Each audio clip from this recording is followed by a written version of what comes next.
This episode is brought to you by Springbrook Autism Behavioral Health, where compassionate care meets clinical excellence. Located in scenic South Carolina, Springbrook is a world-class behavioral health center dedicated exclusively to treating children, teens, and young adults with autism. Their multidisciplinary team specializes in customized treatment plans that support every individual's unique needs, challenges, and strengths. They focus on safely structure and success. Springbrook helps families navigate the complexities of autism with hope and confidence. Whether you're looking for inpatient services, diagnostics, or specialized therapy, Springbrook is here to help your children thrive. To learn more, visit springbrookbehavioral.com and discover why families across the country trust Springbrook to be part of their journey. Hey guys, and welcome back to All Abilities No Filter. I'm Jake, and this is our kickoff to Season 2. We can't believe we're already on our second season of All Abilities No Filter. It's been such an amazing journey and time being able to provide these stories and voices and experiences to all you amazing listeners. And we're just so appreciative of your continued support because you guys are why we do it. And for this first episode of Season 2, it is a great one. I was able to sit down with Becky and Michelle, who are representatives of an organization called Paws with a Cause, which just do an incredible thing.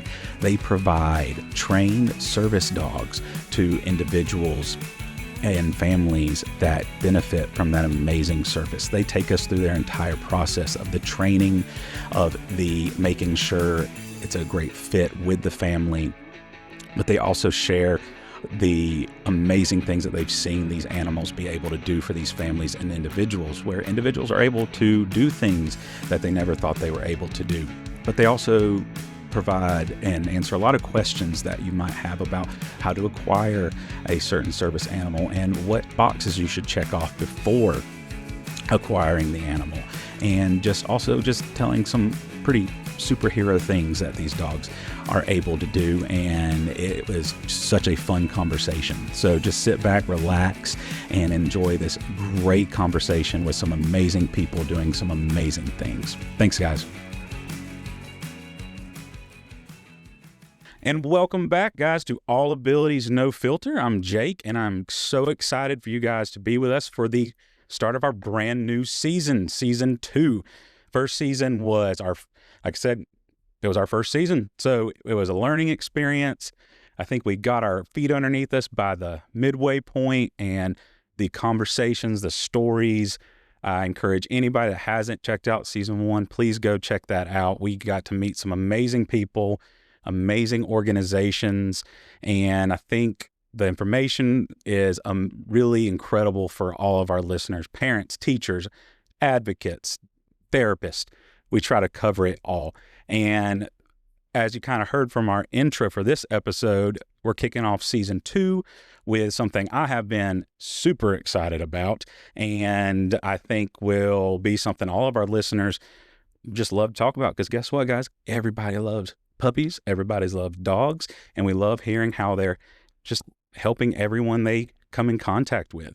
And I have some amazing guests from an amazing organization that are going to just have a conversation with me about the process of service dogs and animals and the benefits, but also the process of how to go about acquiring the services and things like that. So Becky and Michelle, thank y'all so much for joining me today on our episode.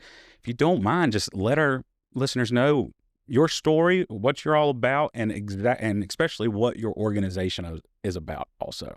Sure. Thanks for having us today. Well, I'm Michelle Sahaski. I'm the CEO of Paws with a Cause, and we are a nonprofit organization based in Michigan, but we have clients in 30 states, so we're national, and we exists to transform lives and strengthen communities through custom-trained working dogs, which includes both assistance dogs and facility and therapy dogs. So we've been around since 1979.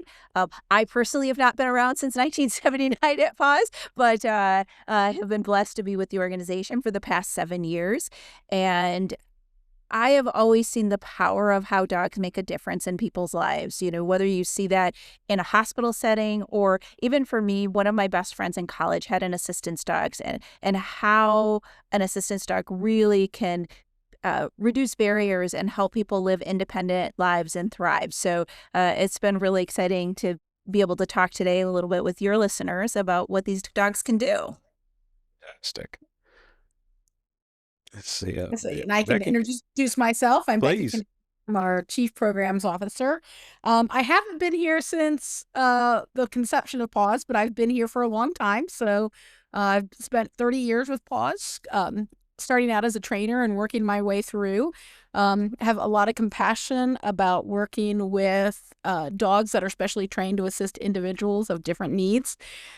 Before working at Paws, I worked in a school setting with children of all different types of needs. So something that is very close to my heart is helping to serve individuals with our custom trained assistance dogs. Awesome. First question is, do y'all have the coolest job in the world? I mean, Since I've spent the day sneaking out of my office to see a litter of puppies, yes, absolutely.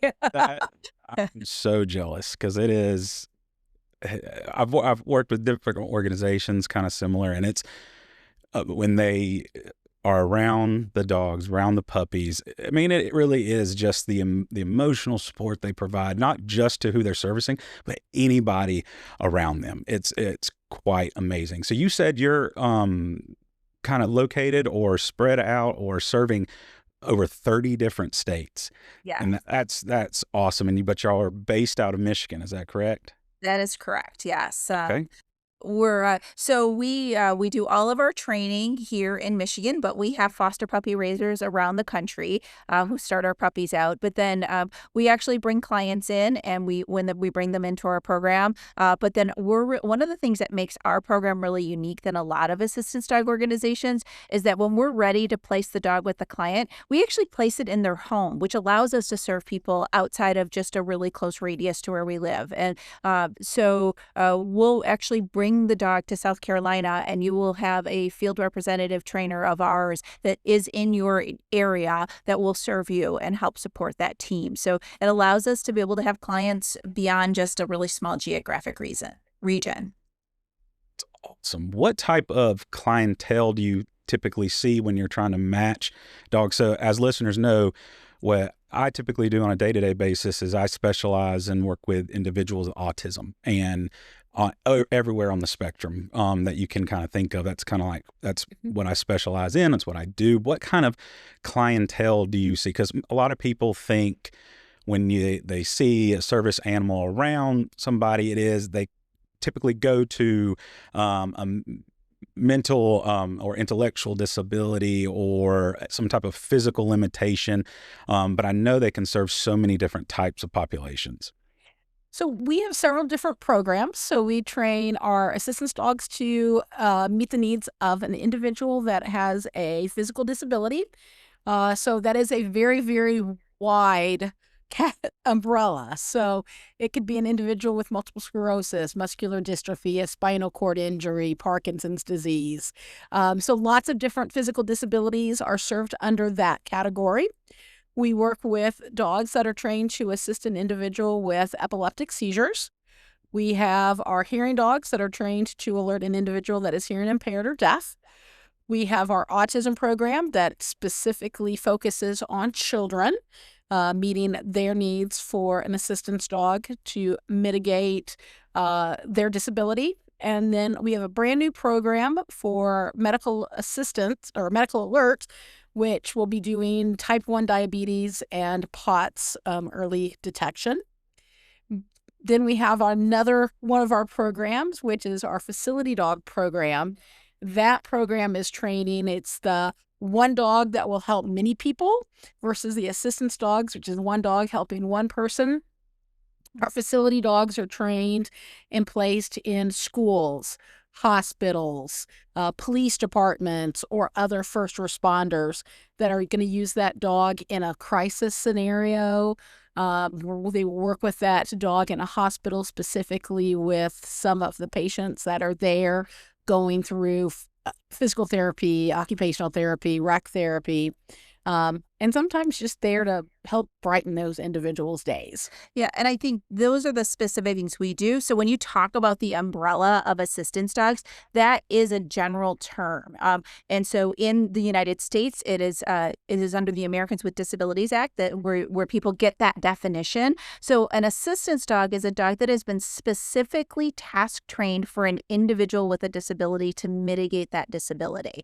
And so some of the common ones, most people think of guide dogs, right? So that is a very common assistance dog that's out there. There's guide dogs, and then there's hearing dogs, and then there's a whole group of service dogs that include dogs for people with autism, dogs that support PTSD, all those types of things, as well as seizure response. So it really can be any dog that has been specifically task trained. And I mention that because it's really, really critical. A lot of people don't understand that. And when you have an assistance dog that has been specifically task trained, those are the dogs that can go out into public with you. They can go to the restaurant, they can go to the store or the football game or wherever you're going with your life. They're the ones who, by federal law, have public access rights, versus a social support dog or a therapy dog, which only has access in your house unless somebody specifically says, yes, you can bring that dog into our environment. So.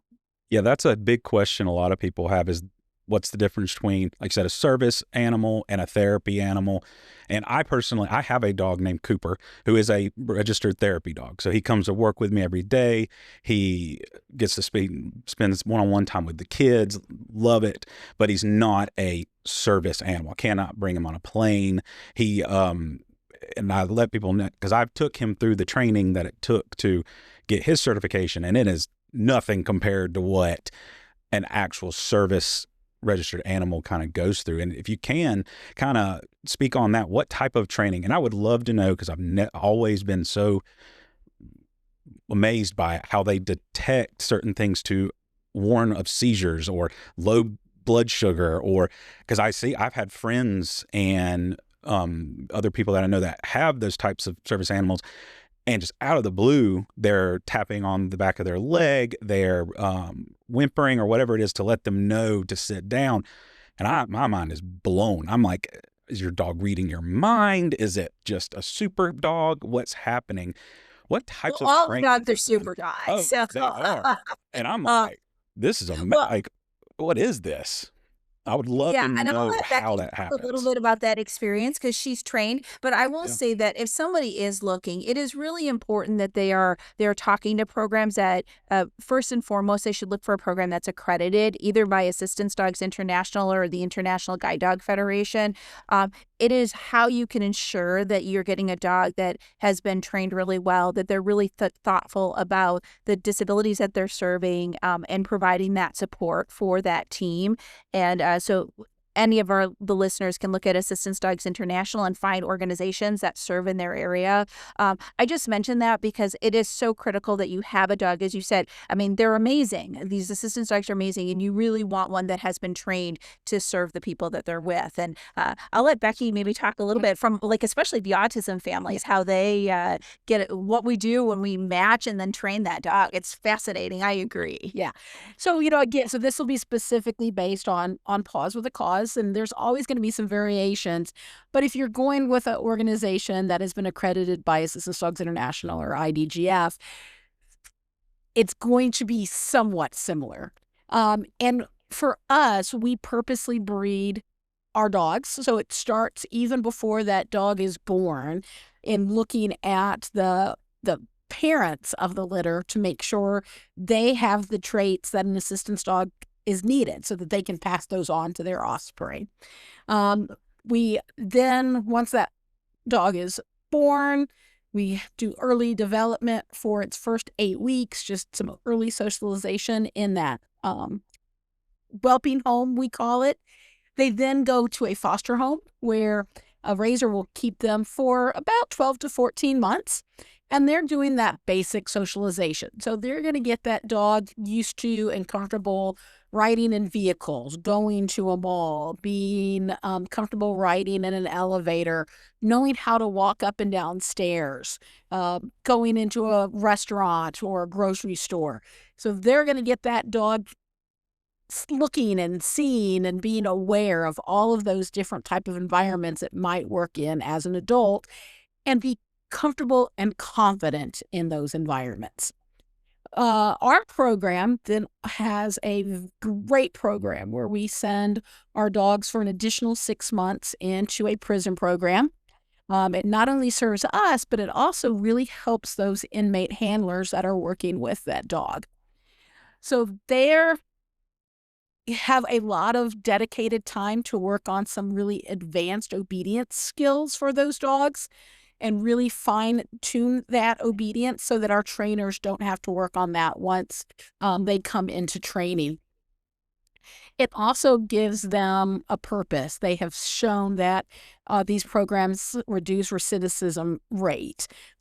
We have worked with some of our inmates that might have been in prison for 20 years, and they said they haven't seen a dog in those 20 years. And now, here is this nice, fluffy golden retriever that wants your attention, and it is a ray of hope for them, too.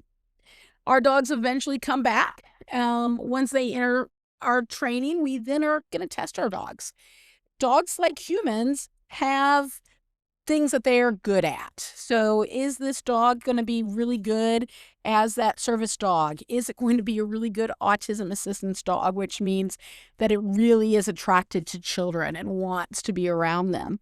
Or is this dog going to be that really good school facility dog because it loves everybody and it wants everybody to pay attention to it versus just the one handler? So you have dogs that have a wide assortment of skills. So we're going to see what that dog is best suited for. Once we decide what that dog's career path is, it then spends anywhere from 5 to 8 months of training at our facility to learn how to be that dog for whatever that career it will end up going to. We then have our client side. So while the dog is going through training, we have our clients that are going through that application process. So they're applying for a dog. They're letting us know what their needs are. We're interviewing them. We're talking to them. We're meeting with them in their home and finding out who that person is, what they need their dog to do for them.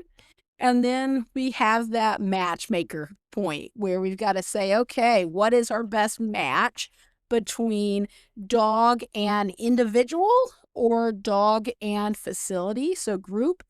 Once we know that dog is now custom trained to meet that specific needs of that individual, because needs vary greatly. So somebody that is in a wheelchair and has multiple sclerosis is very different than a child with autism and what their needs are. Well, and I think what's really interesting is, if you think about a family with a child with autism, maybe they come to us and they say, one of our big concerns is our child elopes. That, I mean, it's one of those huge fears that families have, right?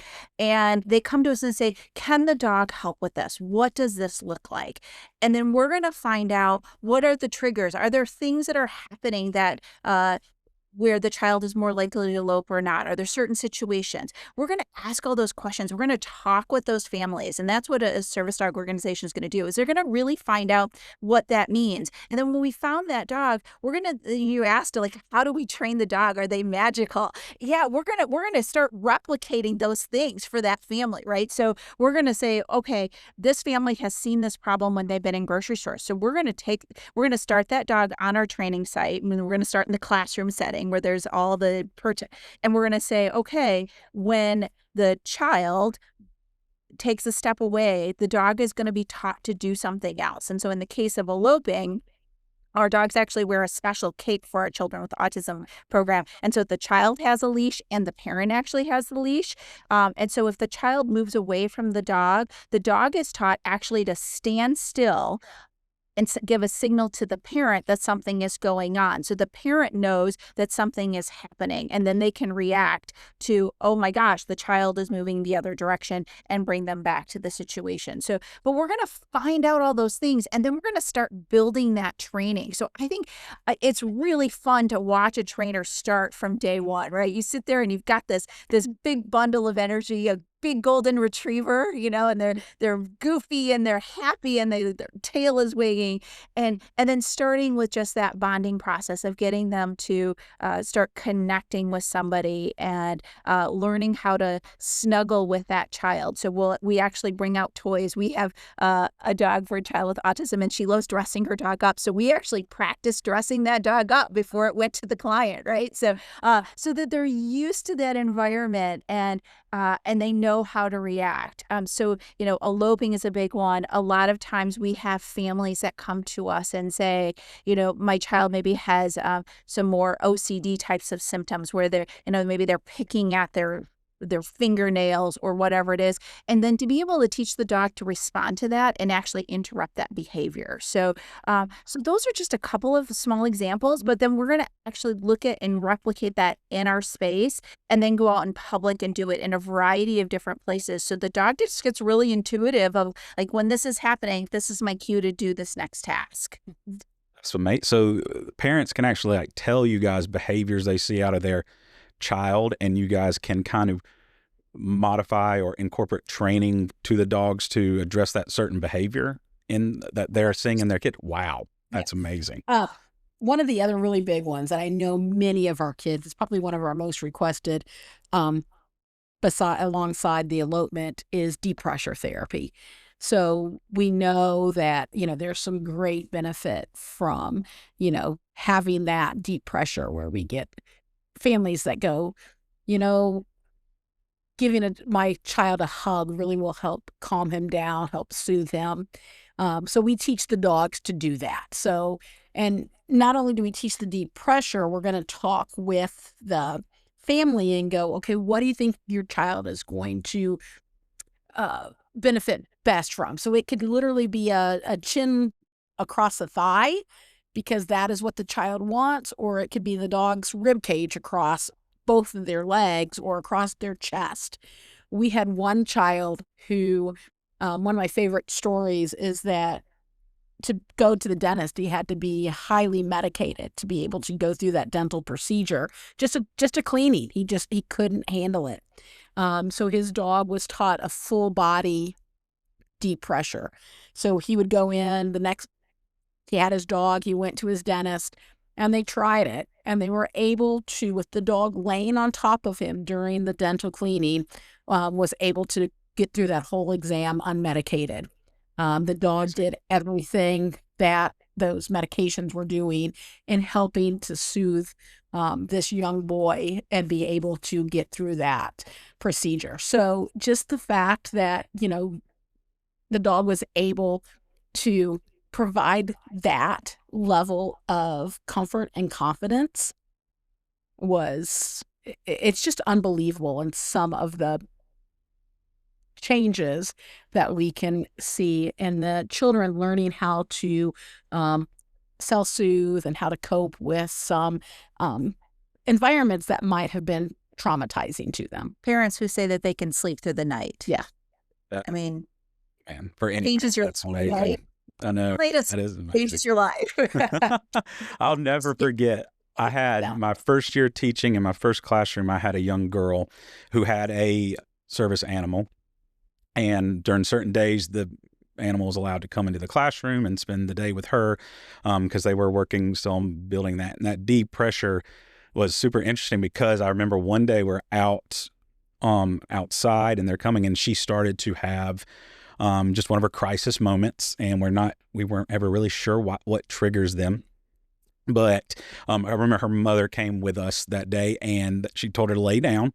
And I was like, okay, never seen it before. And then they called the dog over, and just what you said, just literally laid on top of her. And this was a big dog. Like, I'm not quite sure what dog it was, but it was bigger than a lab. And this girl was tiny. But it was so amazing because it didn't go flop on top of her. It literally laid down on one side, and you could tell it was being as careful as it could just to lay across her stomach, and instant calmness. It was pretty amazing. But it was because I thought when they said to lay down, it was just going to flop on her and just kind of like lay on it. It was the most delicate thing I've ever seen a dog do, because it was really like he just went into work mode. it was like just making sure he was, every so often he would look at her, lick her hand, and if she moved, he would move and adjust with her. It was just, it was, it's one of those moments where you're just like, dogs are so much smarter than humans, because it's just like there's so more intuitive than humans are. And I've just seen so many things like that, and it's so cool. It's just so cool. I had a dog prior to Cooper who was another trained service dog, and it was like that too. It took her just so long, and they try to teach her just to be aware of so certain things. Like if we have kids that when they get escalated, they first thing they just jump up real quick. They can have very quick, super serious moments that startle me. And I remember training her and them training her to not react to those very quick, sudden movements and get scared. Coop's still working on that, but she was really good with that. But it really is, it's like all the patience you wish we had as humans, dogs learn it so much easier than we do. It is quite amazing. So do you guys have certain breeds? Are they all the same breed, or do you only accept certain breeds? What do y'all work with? So, as Becky mentioned, we actually have our own breeding program. So we actually produce our dogs. We work in 4 breeds at Paws. 2 are very common across the industry. So Labrador Retrievers, you'll see a lot of labs out there that become assistance dogs. They're the workhorses of every family. And then Golden Retrievers, which are big lumps of joy. We also have standard poodles, which makes us a little unique. We do standard poodles. They are incredibly smart, gentle, loving, wonderful dogs. They are also hyperallergenic. One of the misconceptions out there is that doodles are hyperallergenic, and you can't actually guarantee that. And when you're talking about families who have children with autism who often have serious allergy problems, it becomes really important that that's a question that you answer.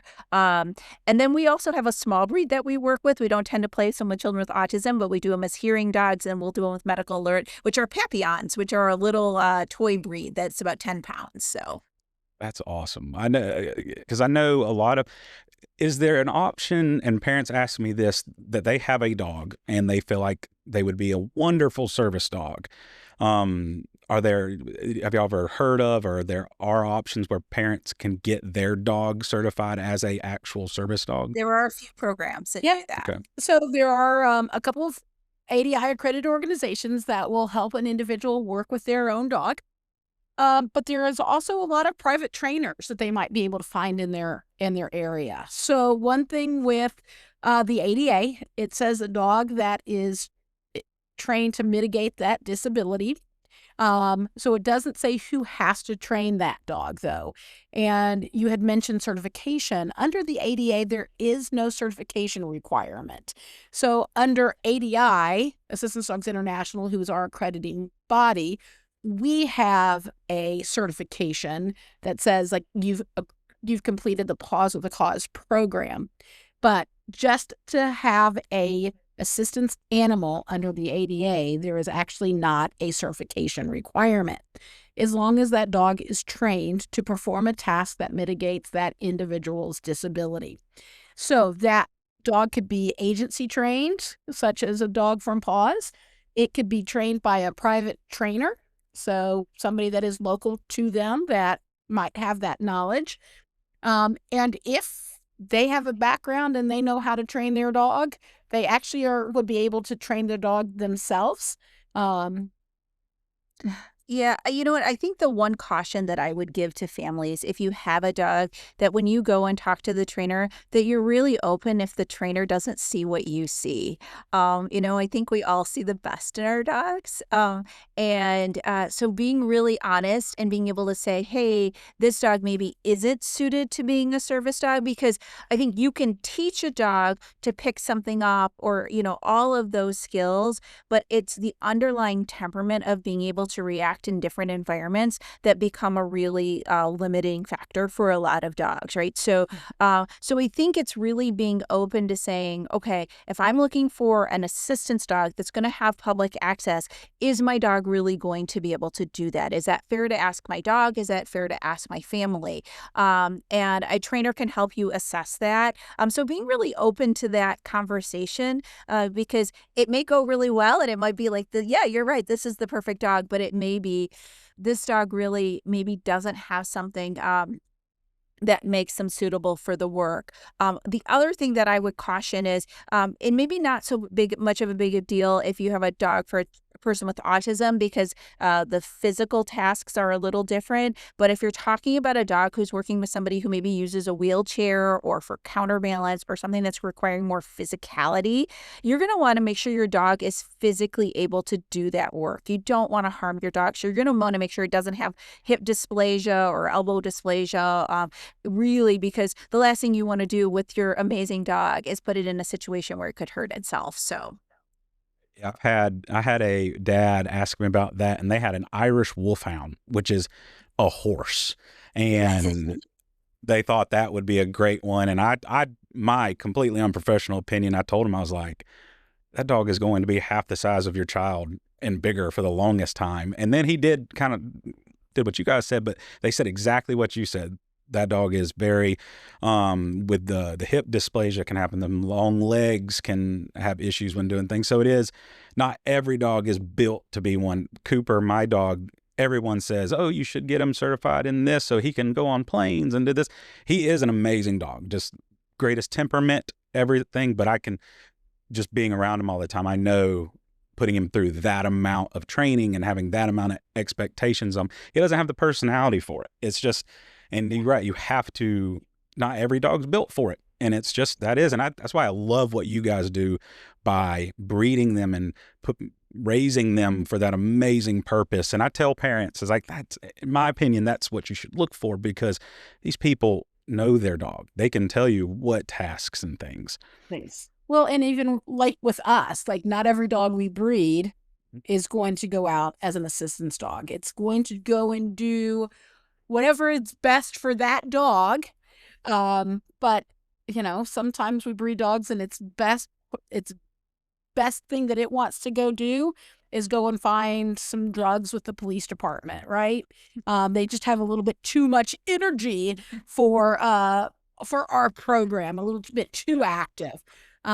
So every dog out there has a wonderful purpose. So they just have to know if being a assistance animal is the right purpose for that dog. Yeah, I think it's one of the things that I think is amazing about this is, you look at the people that are asking for a dog and they're individuals, right? I think that's the thing to always remember. Every person who walks in the door is an individual with their own things that make them an amazing person, right? And so how are you going to serve that individual? And then we have our dogs who are also individuals, and it's really matching for that perfect match, right? So finding how you can really serve each person where they're at with the dog that's best suited to serve that person where they're at. And those are the successes. Like those are when you see the stories that really happen. And I think that part of the process of like the other thing that if you have a parent who's looking at doing something like this with their family, I would ask the question, you need to know, as the person that you're looking to hire to have bring that dog to you, you want them to know everything about you. You want them to understand what your family is like, what your child is like. We're going to go in, like, so for our process, when we have a client that we're bringing into our program, we actually go into the home and we interview the family. We actually videotape. We want to find out what your lifestyle is like. I always say, we always look for the things that you think about, but all the things you're not thinking about, partially because that means we may be able to give you a task that you didn't even realize would help your family, right? Part of it is that we make sure we have the right dog. A family of empty nesters is very different than a family that has 5 children under the age of 10. You're right. You need a totally different dog for those environments. So you really want to know those things, and you want to find a provider who's good, who cares about who you are as an individual, who your family is, and what does your lifestyle look like, so that they're finding that dog that can really sort of match that. Yeah. Another key I think that's really important is going in to the process if they're just trying to say, is this right for me? Do I have the time to commit to training with my dog? Because even a dog from a agency trained program, training is for life. If you don't maintain your dog's behaviors, it's going to lose those behaviors. So just knowing that, yes, I've got that even 30 minutes a day that I can dedicate to training my dog, bonding with my dog, and ensuring that my dog's training behaviors stay consistent for the working life of that dog. It is a commitment. So it's not just a magic tool that comes into the home and they don't have to do any work with. There is a lot of work that the user of the assistance dog has to invest in their dog. Yeah, I mean, probably the best thing from a pet ownership standpoint is, I don't know if you've ever had a pet at home and you have all the good rules, and then the first day somebody actually gives them a table scrap from dinner while you're sitting at the dinner table. That dog is going to remember that forever. Tell people at work all the time. You have to maintain the structure that you Yeah. want. Oh, God, don't even. No, every day. Everybody wants to feed Coop at work, and it's just, they'll do it, and I'll tell them not to, but I know who's doing it because it's the one he's sitting next to, staring up at the whole time we're doing work, and it's just like, I got you, Coop. We'll rat you out in a heartbeat. Yes. I was gonna say dogs can't lie. No, they'll dogs rat won't you out. Tell you what? Yes, it's happening. It's terrible. So if a parent decides Paws with a Cause is the right one for them or what they want, what kind of steps or what do you recommend they do? What's the process? So the process for Paws, or really for any organization, is to, first look at the organization, do their research, make sure that program is the right fit for them. Then if they feel that that program is the right fit for them, there is the application steps. So we have a whole enrollment period during which an individual requests an application. Then there are steps to go through completing that application, completing the in-home assessments. So every program is going to be slightly different in how they do their application process. So it is research that program, especially if it is not an ADI or an IDGF accredited program. Research, so that you know what you are getting is a quality product. And then obviously making sure that that program is providing the service that you need. I mentioned some of the programs we do. We don't do guide dogs. So somebody who is visually impaired, we aren't the right program for them. There's hundreds of programs that are the right program for them. So you just need to make sure you're going to a program that is providing that service that you are requesting. Yeah. But every application process, and this is true for ours, it's pretty user friendly, right? So ours is on the website. So you go to our website at pawswithacause.org. You go to the application process. There's a pre-application where we ask some of those beginner questions. So one of the things we haven't talked about is the elephant in the room. How much does the dog cost? I don't want to pretend that that isn't a real concern for families, because it is. Our program is very unique in that we do not actually charge our clients for their dog.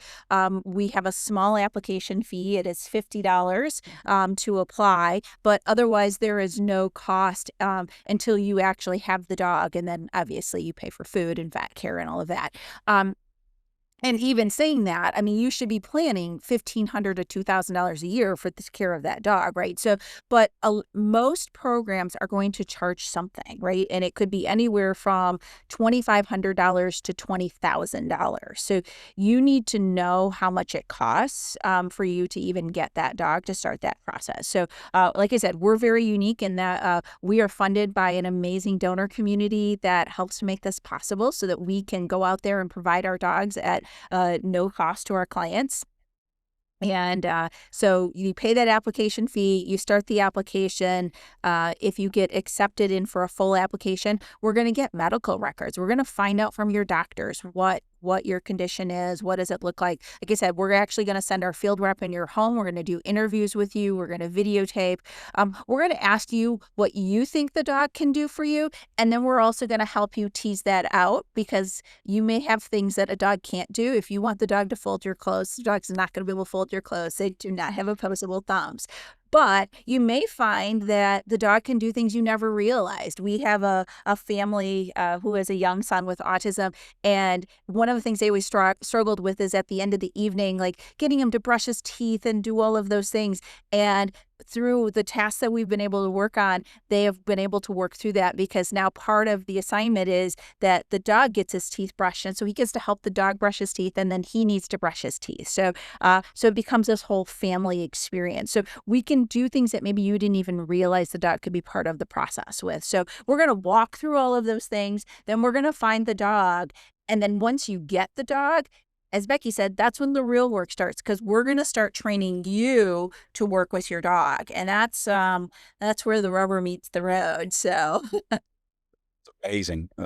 So many times we've tried to, when I was in the school system or being advocates for parents looking into this, like you said, the cost was sometimes the killing factor, where they're just like, we can't, because I've seen $15,000. And so the fact that y'all are able to offer that service to families that typically wouldn't be able to afford, that's amazing.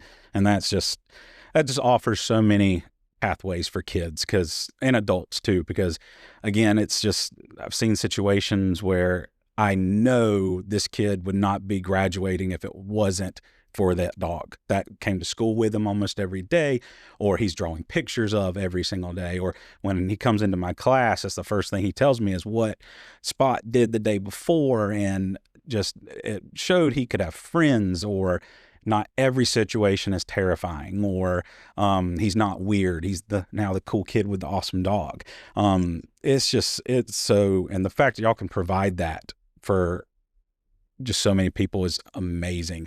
So what is probably y'all's, this is why I do moments? Have y'all had anything y'all can remember where it's a moment that you've seen an interaction with somebody with one of the dogs that you'll never forget? Or I know you have probably so many, but anything y'all that just comes to mind? I have many.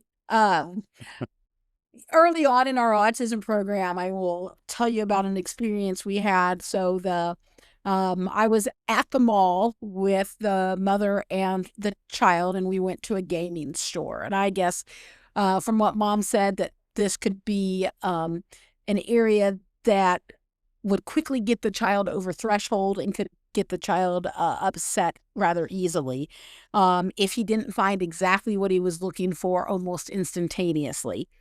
But instead, he went up to a game shelf, pulled a game off, showed it to the dog, and said, "This is not the one I'm looking for," and put it back.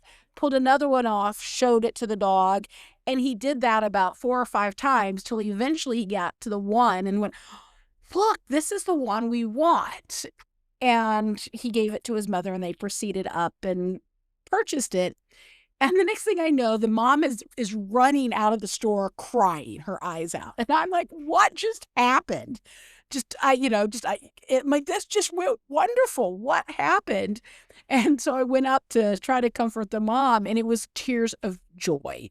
She said never in her life had her child been able to pick up and put back the video, because if it wasn't the one he wanted, he would become extremely upset. And so the fact that it actually happened 4 times, he picked it up, showed it to the dog, and told the dog it was the wrong one, but was able to put it back on the shelf and calmly go to the next one. She said she was just amazed. So that is probably 10 years ago, and it still sticks in my head. Just that the mother was, like I said, she was just so overcome with emotions on how well that went. Yeah, one of mine is actually with a woman who uses a wheelchair. She was born with cerebral palsy, and one of her dreams was to foster children. we as a country need more people who are willing to foster children.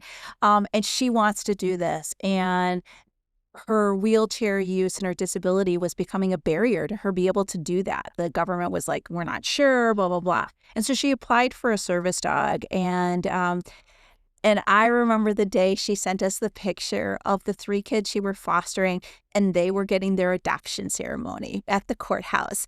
And the whole family, including the dog, had T-shirts on that said, and so the dogs was like dog sibling. And I mean, I was like, we changed how many lives? That was for me one of the best moments. So, It's amazing. We need those that keep us going because, like I said, we chose fields that, yes, have the greatest amount of reward, and we know why we do it, but this is why I do it moments don't hurt every now and then. We love to have them.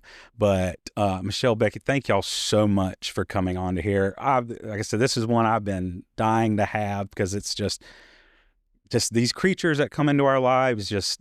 I mean, they can really say they love their job. We say it sometimes, and sometimes we mean it. Sometimes we don't. They do, and they're so good at it. And it's because of people like you guys that people that really need them can have access to them, and it's amazing. I know you guys have said it somewhat through the episode, but please tell listeners where they can find Paws with a Cause, where your information's at. And listeners, all their information is going to be on our website as usual. But just anything else you want the listeners to know, how to get in contact, or anything at all. Sure. Well, it's Paws with a Cause. Our website is actually pawswithacause.org. And so we have a full website that has all of our contact information. There's a way to support us financially if you want to make a donation. There's also information on volunteering. Like I said, we have a lot of volunteer opportunities, obviously, in Michigan, but we have puppy clubs if you ever thought you wanted to foster a puppy elsewhere in the country. So you can certainly do that. And then, of course, if you are looking for a service dog, we invite you, please look at our website. Our application enrollment period is the first 3 months of the year, and you can get in and learn some more information. Call our team members if you have questions, and we can help either direct you to a place to find an organization that can help you, or maybe help you ourselves. So, yeah, thank you for having us. Absolutely. It's been so much fun. Well, listeners, as we said earlier, this is the kickoff to season 2 of All Abilities, No Filter. Check out our website for amazing content, amazing resources, because like we said, every episode, guys, we want to base these episodes off what you guys need, what you're going through, and provide as much information as we can. So definitely go check us out anywhere you find podcasts. Follow us. Again, we're so excited for season 2 to come out, and thank you guys for being with us today. And we look forward to our next unfiltered conversation. Thanks, guys.